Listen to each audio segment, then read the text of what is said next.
Hello, folks. Welcome to the latest edition of Living Word Live. Once again, presenting the subject for this edition of the live stream is Your Servant in Jesus Christ, Gio. Now, for those of you that regularly watch these episodes, you'll note that usually it is not only my presence available in these things, but also my father. My father is still a bit under the weather, and we pray that he will have a speedy recovery. I know he's watching this, so our prayers continue to go out to you so that you would your health would improve rapidly. And for those of you that have been sounding your well wishes, also we want to thank you for that.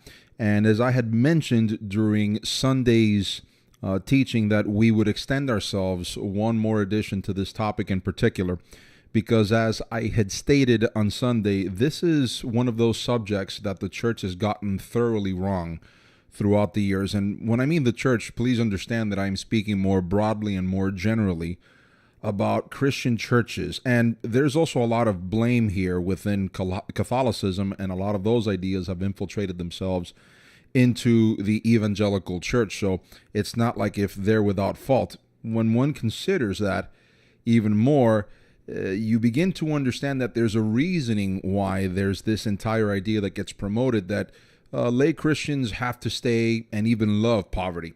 It's so that the hierarchy of these religious institutions keep all the money and the riches for themselves. And this is something that necessarily the Bible decries. This is something that the Bible denounces. And on Sunday, if any person that is viewing this transmission now or after the fact would wish to see what we had laid as a base work or as a foundation for what we will talk about in this edition, please visit the previous video that we had posted to this, where we had titled it True Economic Justice, just to give a brief review so that we can give ourselves over to what we have for the audience. And let me say this also, I encourage audience participation during this live stream. I had said on Sunday that I wanted the audience to present questions with respect to the topic, and I know there will be a few questions with respect to this issue in particular, because I think on Sunday we were able to kill quite a few sacred cows,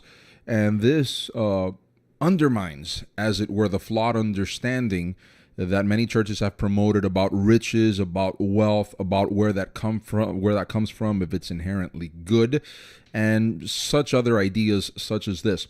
But let me say this, just to give a brief overview over what we talked about on Sunday. We, in essence, said the following: if wealth comes from God, and David himself, he affirms this in the first book of Chronicles, chapter number 29, when he says, riches and honor come from God, then it stands to reason that if riches come from God, then they are inherently good. But like all things that God creates, whether they be riches, whether it be sex, whether it be anything else, these things are corrupted by Satan, and then he influences people to follow in that corrupt pattern. But unfortunately, many Christians have taken to believe that the corruption itself is the standard, and thereby we tend to see these things, that this is the way that the churches have taught this for years. That's the way we see it, and we see it as inherently evil. Well, the world makes it the standard, so to speak, fornication. Therefore, sex in and of itself is evil. Notice that the love of money is the root of all evil. So therefore, riches in and of itself is immoral. That's not at all what the Bible teaches. As anything else that God creates, whether it be eating, as it were, for sustenance, that can be taken to gluttony. Proper desire in its proper place, when it's taken outside of context, as it were, it can be taken to adultery and fornication. The same thing with this. Riches is a blessing that God has given to his people, but when it is taken out of its proper context, it becomes idolatry of money and riches, what have you.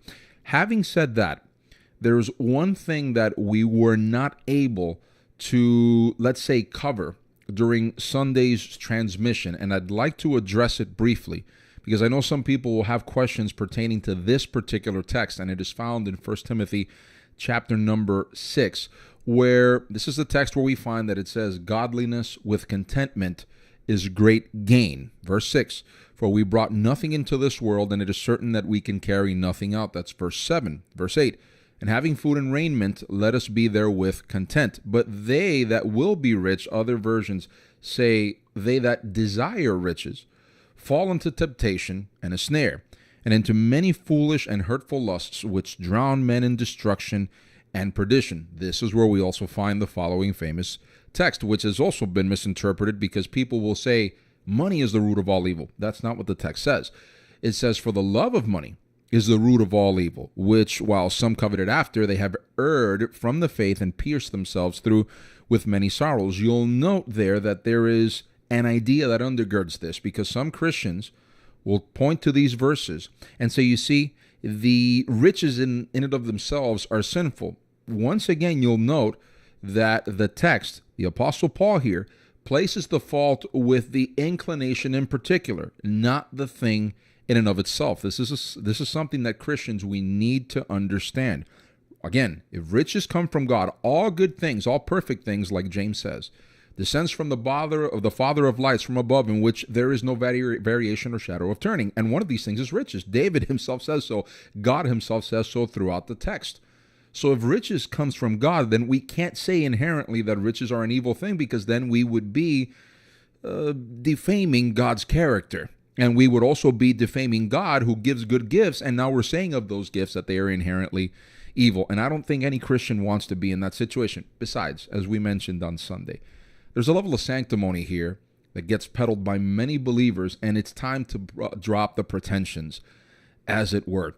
We need to stop dancing with this idea that it makes us look holier than the rest if we do the whole sackcloth and ashes thing, so to speak. And Jesus speaks out against this, by the way, when he states, look, if you're going to go into your bedchamber, into your house, and you're going to fast, don't go about out into public and make a spectacle out of it, so to speak. The idea here is that, again, we don't put our dependencies, neither do we idolize riches. We understand where they come from, and we keep worshiping he who gives it to us, and we also continue to depend on him for our sustenance. And that also needs to be clarified further, because when we're talking about depending on God for our sustenance, if you think about it, that dependency necessarily says that we implement what God tells us to do in order to acquire that wealth and maintain it as good stewards of what he has given us. David himself, hearkening back to what we had mentioned about the first book of Chronicles, chapter number 29, he says, at the end of the day, we are only giving to God what is his to begin with. So if you think about it, again, riches are not inherently evil. Don't let anyone have you think differently, because as I stated on Telegram and through Facebook and other means where we were announcing this live stream, unfortunately, this has led many Christians to adopt this idea that supposedly loves poverty, and then they find themselves in a situation where they're absolutely desperate, and this causes consternation and even divorce because of money issues. It's one of the biggest issues why couples tend to divorce, because they do not know how to manage their money. And instead of focusing on the stewardship aspect of it, no, the church tends to glorify this idea that seems to believe that if we are somehow poorer, we're holier than the rest of humanity. And that's just not in any way, shape, or form what the Bible teaches. Yes, the Bible denounces the love of money, but it does not say that wealth in and of itself, wealth accumulation, is a sin in and of itself. Now, allow me to also clarify this, because this is of absolute importance. I'm not going to say that I am a financial expert. That's important to put out there. I'm not a financial expert, and please don't mistake what I'm going to say here to be dispensing with financial advice.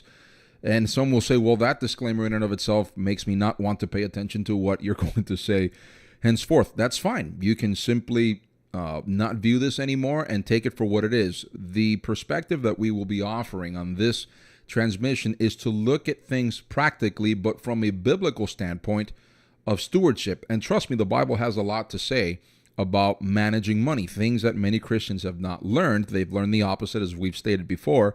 Many churches have been teaching the erroneous ideas of, they haven't even been teaching, as it were, stewardship over money, and this has led to ruin, not only economically, but personally. Again, in marriages, in family, I've heard someone say, and it turns out to be true, and it says something like this, that he who is indebted is a slave to that master who holds the debt. And there is a biblical principle in that. We find, for example, that Paul to the Romans, if my mind doesn't fail me, says, owe nothing to anyone. Now, of course, some will take that text, and they'll say that that text necessarily speaks about having certain moral obligations. Well, if you think about it, with respect to managing money, or managing commerce, or managing economies, it's something that God himself has given us as a method of exchange. I said this on Sunday. We have a tendency to think of economic matters, Christians do, as this mystical thing that's very difficult for lay people to understand, and it is beyond the realm of comprehension of the average person, and we have to leave this to politicians or money managers or bankers to finally understand these things. And that's not the case. Economy at its most basic understanding is an exchange. That's all it is. It could be a bartering system where, for example, you and I trade maybe goods, or I'll trade you a good for a service, or vice versa. Or I can, as it's the case with many people nowadays, I trade you my hours of labor for remuneration, economically speaking. In other words, I give you X amount of hours at the office, wherever it may be, and you pay me, you compensate me for the hours that I am giving you of my labor. That's all that is. This is why the free market, to me, and I think it is biblical in some sense, it is probably and it's been proven this way, it has been the system, if you want to call it that has led the vast majority of people that are under it out of poverty. And I believe that it is an inherently moral system, and one that Christians ought to defend. Why? Because it allows, as it were, for wealth accumulation without, as it were, the, what do we call it, the interference that is typical from government. Now, we can get into those issues, as it were, of, yes, the United States government and other governments, they certainly they tip the scales, so to speak. We can get into all of that. We've talked about it before. But what I'd like to do on this edition is to talk about, once again, practical money matters, the way that we have to think about these things, starting from people whom are in debt to people whom aren't in debt, and they may be economically solvent, and they may be thinking, well, Gio, what do I do with my money to make it grow? Because if I am going to be a steward over what God has given me, then that means multiplication. And we said that on Sunday, and that is the right way to think about these things. Once again, if you have any questions pertaining to the subject, I would ask you to place them in the chat, and I will address them as we go during this transmission. First, let's talk about debt in and of itself. There are certain persons, and let me address the moral issue here. There are certain persons that have what we would call an opposition, a moral opposition to debt, whether it be credit cards, whether it be a mortgage, whether it be mortgaging a vehicle, what have you. Let me say from the onset that the person that's speaking to you has mortgaged in one way, shape, or form his future. Thank God that throughout the years, having a very wise parents and people whom have advised us correctly on these matters, this is something that we are looking to overcome. But unfortunately, the system is such, it's set up, as it were, by the higher-ups, where in many instances, in order to achieve, as it were, wealth, the barrier to entrance becomes, as it were, debt in particular. This is why some people have said that it is important that from a very young age, you train children to save money. And I believe that that is the wisest course of action. But in many instances, for example, for a couple that's maybe just starting, they might not be able to pay off a car cash, even a used one, under an economy of this instance. So what do you do in that situation? Well, in many instances, you don't have, as it were, any other option, except, as it were, to mortgage some of your future to be able to have transportation. Because let's face it, in many instances nowadays, you need transportation in order to make a living. That's just the basic fact of the matter. But it doesn't mean that you will stay there throughout your entire existence. The idea is to become economically solvent, where now you don't owe anything to anyone, as it were. Now, as it pertains to credit cards, this is something that we're seeing that is growing by leaps and bounds, astronomically speaking, in the day and age in which we live in. If my mind doesn't fail me, I was reading an article recently through zerohedge.com in which it said that consumer credit card debt had recently surpassed $1 trillion. I want to repeat that again. Consumer credit card debt in the United States alone had recently surpassed $1 trillion. That is approximately, if you think about it, a small portion, but nevertheless a portion of the U.S. government's debt with its own people, barring what is known as unfunded liabilities, future payments for Social Security, what have you, et cetera, which means that people are indebting themselves to such a degree where they're mortgaging their future and they're not going to be able to move forward. Now, where does that leave us, as it were, with the moral consideration of debt? This is where I believe that the issues of frugality and wisdom with respect to managing your money have to play a role in the Christian's existence. Gio, could you clarify? I will more than clarify. Number one, you have to be able to budget yourself. That's absolutely important.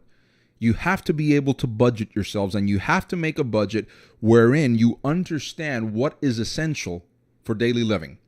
One of the biggest problems that the U.S. citizen has is that they tend to say that they are spending on things that are necessary when in fact those things are not necessary.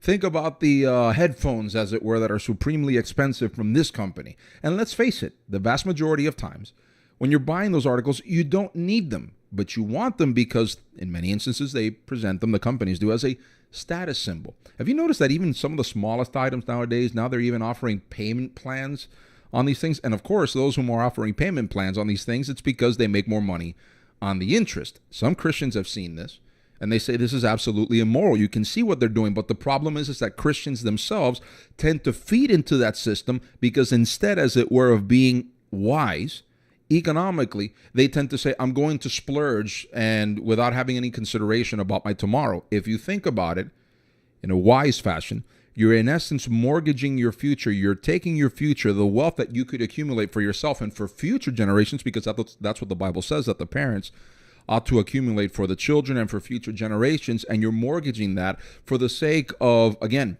status symbols and other things such of this nature.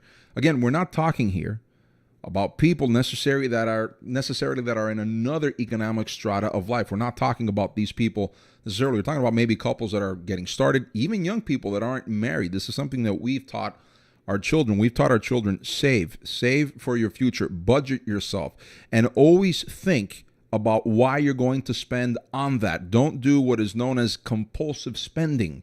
This is something that U.S. citizens, as it were, have become acclimated to. And now they're even thinking that this is some so-called a right that they ought to have.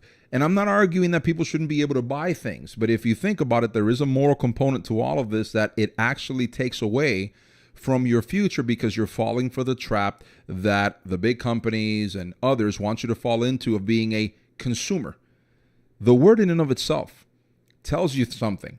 When these people want you to become a consumer, they don't see you as a human being made in God's image and likeness. They see you as something, and that's a key, not someone, as something that will simply add to the black ink at the end of the month, at the end of the year, to their bottom line. Once you begin to change your attitude on these things, then you begin to become more zealous over your money on two fronts. You understand that there are people whom are trying to convince you to fork over your hard-earned dollars so they can pillory you. That's one aspect. The other aspect is you begin to understand that God is giving you these things, entrusted you with this, and you have to be wise with its usage. Once you have those two things, those two tenets, let's call them, of proper understanding about how economics work, in essence, then you begin to, as it were, have a proper understanding of how you ought to manage money. Therefore, if you're a person that is in debt, you've racked up credit cards debt, you've racked up school debt, what have you, I would ask you to make a plan, budget yourself, see how much you make on a monthly basis, see how much you spend, as it were, for essential necessities, and start tackling that debt so that you can eliminate that, whilst at the same time you're actually saving money for the future. I know what some will say. Well, Gio, I can only save X amount because I'm such strangled with that. Then just save that amount and don't touch it. Make that money untouchable. Not only this, there is a wise principle behind all of this in saving. What happens if in tomorrow there's a catastrophe that visits you or somebody of your family members? You're married and suddenly you have a medical emergency. How will you pay that off? And I know the issue of American medicine in and of itself and how costly it is, that's another topic for another day, but it is certainly part of the consideration. But nevertheless, if we do whatever is within our ability, we ought to be able, as it were, to save, once again, under the tenets that we have just placed forth for each and every one of us. If you begin to think this way, that'll automatically change, as it were, the way that you use, as it were, and the way that you manage money. Here's another thing to consider in all of this. There are persons, and this might hit certain people, this might add salt to the wound. If you're a millennial, if you're a Gen Zer, even if you're a Gen Xer, I'm between a Gen Xer and a millennial. I was born in 1984, so I was born right at that year, as it were, of the demarcation line for the demographers. There's this view among especially Gen Zers and among millennials that the way to riches is to become a YouTube star or a social media influencer. Let me tell you something. The stats show that 98% of these people are beneath the poverty line. It is something that is going to lead you astray. You're going to continue to make money for the big corporations like Google and Facebook and others, and you'll be left out in the cold because they make money off of attention giving, and they're using you, as it were, to gather attention so that they can sell people, as it were, show people ads. That way the advertisers are paying them to show you that ad space. That's how the game works. People tend to look at social media as if it's this mystical thing of how Facebook and Google Meta and Google make money, and that's the way they make it, simply by attention collection. That's what it's all about. You need to shift your understanding. You need to shift your thought process to one that says, maybe I ought to involve myself in something, maybe by starting a business, a side hustle, that will actually render, as it were, a service to someone. And therein, you also begin to work on a different mentality. One where you begin to manage your own time, your own efforts, and now you're no longer, as it were, working for someone who's making the majority of the money, and now they're going to pay you an hourly wage for what you do on a daily basis. Via your business, via your savvy, as it were, via your business acumen, the things that you will collect, as it were, throughout the years of owning your own business, you'll know that that money's not going to go, as it were, through the corporation and then funnel down to you. You're going to be making that money, and now your coffers will grow necessarily. Now, starting a side hustle is not easy. I will guarantee you that. But it is rewarding at the end, because one of the interesting things that we see in all of this is that it gives you, as it were, again, freedom of your time. It also makes you a manager, as it were, of that business in particular. So now you have access to more capital. The more capital that you make, the more you can begin to eliminate those debts. And the more you can become economically solvent, and then begin to purchase things, as it were, cash, without having to mortgage your future. Yes, it requires a lot of work. But then again, we shouldn't see work as something that is inherently beneath us, which is the attitude, unfortunately, of many young people nowadays. They tend to see work as something that they ought not engage in. When the Bible says that when the Lord is involved in the work, in the building of the house, that in and of itself is blessed. Some people have this tendency to look as work. They look back to Genesis and you see, work is the curse. That's wrong, ladies and gentlemen. If you note it, when you go back to Genesis, God gave Adam and Eve, they gave them labor. What happened because of the fall was the exacerbation, as it were, of the toughness of the work. I'll say it differently. What happened at the very beginning, after the fall, it wasn't that work in and of itself is the curse. What happens is that work, it became tougher, much more difficult because of the fall. We have to have that distinction in mind. And once you have these shifts, as it were, in attitudes, then you'll begin to, as it were, have a better understanding of this, and then move forward and have a better attitude with respect to wealth accumulation and things of that nature, and you'll make wiser decisions because of it. Rita says the following: Hello, Gio. You and the pastor had advised to buy gold or silver. I would like to know how to start, but not sure how to secure it. And what will be the red flags to pick up the right company? Here's the thing. I'm not going to advise you on what particular company to use, whether it be this one, that one, or the other one, because understand that most of the companies that they pay the political commentators, especially on the right, to promote their ideas, and they'll tell you they're the best. They'll manage your gold and your silver. Let me say this. When you're buying, and this is for those that, as it were, are probably in a different economic strata now. Maybe you're a little bit more economically solvent. Maybe you've paid off a car or two. you don't have as much home mortgage as other people do, I would invest in precious metals because precious metals are seen traditionally by wise economists as a hedge. For those of you that may not understand what a hedge in essence is a way to protect your wealth and to what they call expand your portfolio. Portfolio meaning holdings, meaning your assets, meaning what you own in essence. A person whom is wise economically will have what is known as a diverse portfolio. You may have holdings in real estate, which is wise option, always depending on where you buy and what the local market is. You'll also have gold and silver because, for example, in times of economic turmoil, typically precious metals will grow in value. And if you have something, as it were, saved in the bank, so to speak, or you have personal possessions in gold or silver, when that tends to happen, then you begin to sell those, a portion of those, to make some money back and increase your portfolios. But this is something that you have to maintain an eye on the market, as it were. There are very many different companies, as it were, that offer you, as it were, purchasing power for gold and silver and whatnot. I would look, if you're asking me my advice, again, I'm not a financial advisor, I'm giving you just my personal opinion. I would look for someone that doesn't charge, as it were, ridiculous rates for those particular pieces and how many ounces you want, because there are companies that can be a bit rapacious with what they charge, as it were, for those particular pieces, for X amount, what have you. And I would also advise this, assure yourself, and I'm going to say this with a lot of prudence, assure yourself that when you make those purchases, that you do so in privacy. I'll leave it at that and let the wise person interpret the wisdom that I am putting forth here in the midst of all of this. So if you're also asking about how much percentage of your wealth, as it were, you should invest, again, that all depends on you. That's not an answer I can necessarily give you. But if you think according to the principles of a hedge, that should give you necessarily an idea of how much of your portfolio you should invest, as it were, in gold or silver and precious metals. Again, we would ask you to look for trusted financial advisors to give you trusted financial advice on these things so that they can protect your assets, your resources, and things of that nature. And also with growth mindset, not just a simply, well, I'm just going to sit on this and not multiply, but actually to grow those things and grow the amount of assets that you have, because that's at the end what we're trying to do here. Now, moving on to the next point here. Let's say that you're a married couple with children, as it were, and you're getting to that stage in life where you've saved up some dollars. Hopefully, you haven't indebted yourselves to oblivion. You don't owe $100,000 on 2 vehicles, what have you. Again, if you're still in that situation where you owe a massive amount of capital, then go back to step number 1. Step number 2, I would say that if you do have X amount of capital amounted, as it were, and you want to assure yourself a future, even more so for your children, I would ask you then to start looking into land holdings.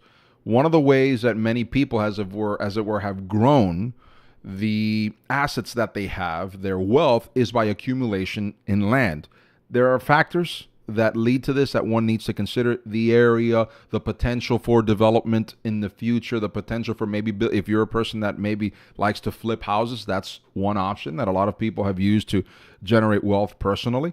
Another option is to buy, as it were, certain houses or buildings and then rent out those spaces. That's another way that certain people have done so. Understand that this requires a bit of work and a bit of capital to make work, but if it's done correctly, then you can substantially, as it were, increase your holdings by, as it were, taking a house that may be a bit dilapidated, fixing it up, and then selling it on the open market. Some people will take maybe a building that needs some work, they'll pump some money into it, and then they'll begin to rent out those portions of that edifice and make money that way as well. That's one way, as it were, to generate wealth. Some will ask, for example, what about 401ks? Some will also ask about the stock market.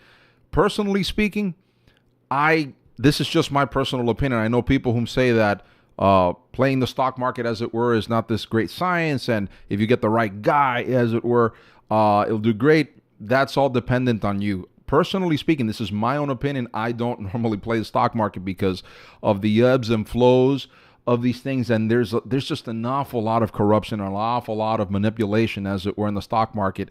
And the fact of the matter is that there's a lot going on behind the scenes with these things, a lot of volatility, as it is known in certain circles. So again, that's dependent on you. That would be my answer about that situation. If your employer, as it were, gives you certain funds, as it were, for certain 401ks for the future, then blessed are thou. That's a great thing. Keep an eye on that. And lastly, for those whom are probably what some would say, you're entering the retirement years, as it were, you may begin to collect, as it were, a Social Security check pretty soon.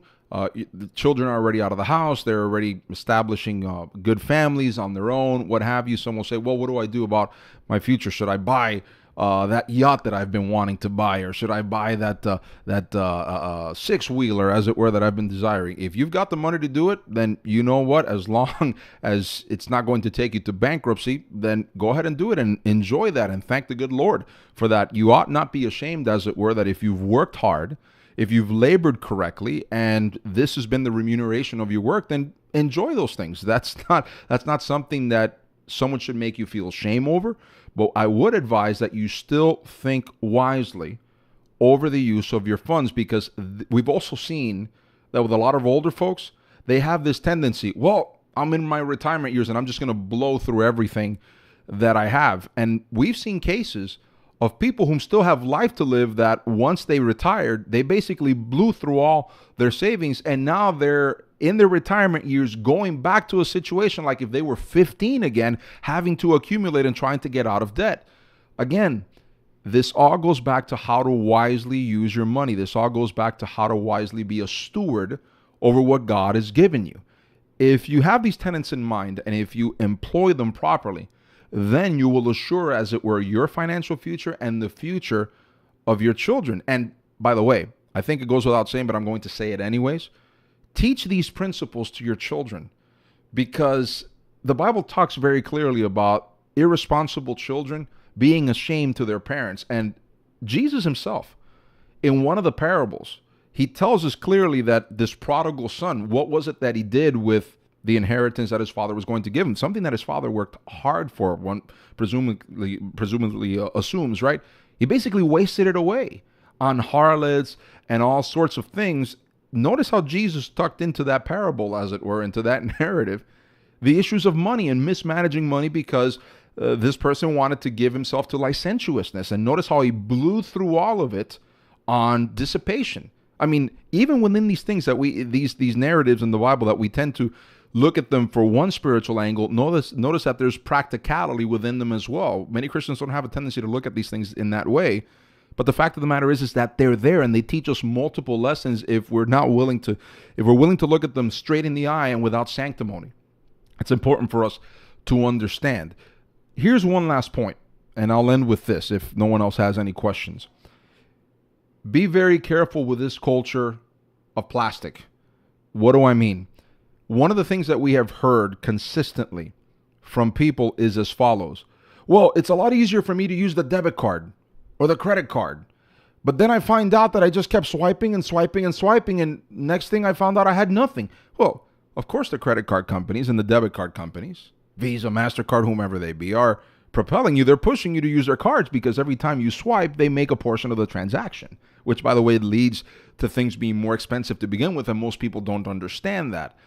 But in a culture, as it were, that is increasingly preferring the so-called debit card for, they say, security reasons, I don't want to hang around with cash, which, by the way, that also talks about the erosion of privacy, another topic for another day. We find that people, instead of budgeting themselves and keeping an eye on what they're spending, one of the things that has happened is if people get used to just swiping, they don't necessarily see the amount that they're spending. And then come the end of the week, come the end of the month, the end of the year, they find out we've got serious issues here. We're economically insolvent. Well, if you're not necessarily keeping an eye on what's going out and what you're spending on, this is going to be your end. You're going to be concerned. You're going to be consternated consistently because you're not being economically, you're not being fiscally responsible. I mean, let's face it, folks. I hear people constantly complaining about the government and how politicians are responsible with the public's money. It's just a reflection of the American citizenry and its propensity to be economically insolvent as well, be economically irresponsible. Now, of course, we as Christians, we have to live differently because we live by a different standard. So let's not imitate their example because we are living according to a different standard. My suggestion, and I said this in various means and through various pulpits, so to speak, and through various places that I've spoken. Use cash. Use what is known as the envelope system. Every which way you can, use cash. It's an interesting thing. Yes, sometimes if you have a wad of cash, so to speak, it's impressive to look upon, right? But once you start seeing the diminution that stack begins to decrease in thickness, as it were, you actually see the effects of expenditures. And you see physically with your own eyes what's actually happening to the money that you have in your possession when you begin to spend it. It's different than, as it were, not being able to see it simply because you're swiping away and you're not seeing the digits reduce. If you begin to use the envelope system, that will also teach you necessarily, if you're an undisciplined person, how to use that responsibly. Use cash, and like I said earlier, it also keeps everything in privacy and away from eyes that shouldn't be seeing what you're spending on. Again, it's not an incitement to sin or anything like that. It's just, again, it's not the government's business.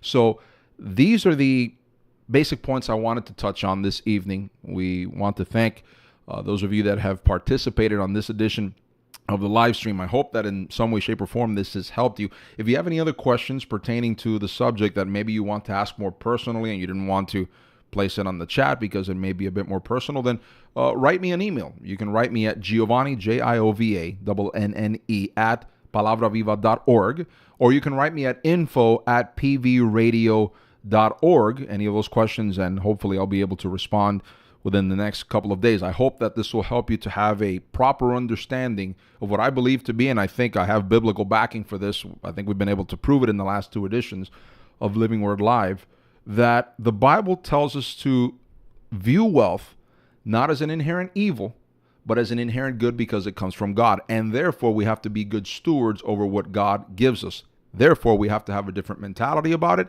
and we also have to go about practicing, as it were, certain things differently than the worldly system does. This is what leads to wealth accumulation, folks. Work, responsibility, frugality. These are the things that the Bible teaches us with respect to something God has given us for our own good and for our own sustenance. Let us be responsible, and also let us enjoy it because, as again, all good things, all perfect things come from the Father of lights, in which there is no variation or shadow of turning. I hope this has helped you in some way, shape, or form. We will gather again virtually on Sunday, 10:30 a.m. for the next edition of Living Word Live. Let your friends know about the existence of this ministry. Let them know about our Telegram channel through Telegram. Also, let them know about our website. We have a few things that we'd like to announce during the next couple of weeks, which I think will bring excitement to the audience. We have a couple of new things we'd like to announce. Not quite yet. We're going to do it in a rollout fashion because, you see, we like to be a bit sensationalist about these things, and we like to do like the Conservative Inc. commentators. Stay tuned, and that way we keep you on the edge of your seat. That's not us. We just want to make sure that we have the proper timing for these things. That's all the time I have left for this edition. Thank you so much for viewing. Until the next occasion that we meet, may the Lord shine his face upon you.